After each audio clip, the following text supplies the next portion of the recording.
Hello ఆ, sir, నమస్తే sir. నమస్తే. అదే సార్, మేము డిఎస్ ఆస్పిరెంట్ స్టూడెంట్స్ సార్ మాట్లాడేది. తెలుసు బాబు మీ ఇష్యూ. నేను చేస్తున్నా, రిప్రజెంట్ చేసిన 2 సార్లు.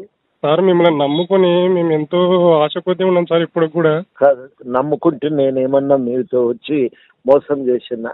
మోసం అంటే ఇప్పుడు మోసం చేసినట్టే కదా సార్. ఇప్పుడు మేము కాంగ్రెస్ నమ్మి ఎంతో అధికారం లేకుండా మీరు అది నోటిఫికేషన్లు వచ్చినప్పుడు మీరు మాట్లాడితే మాకు ఈజీ అవుతుండే.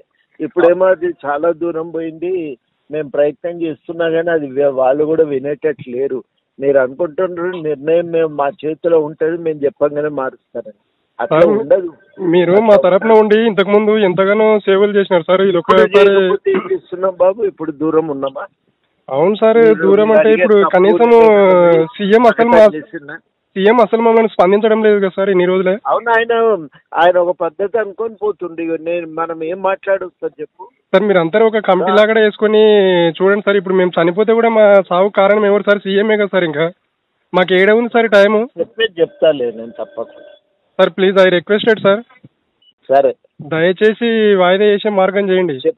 చెప్తా అన్నా కదా. Okay okay sir, thank you sir. అయితే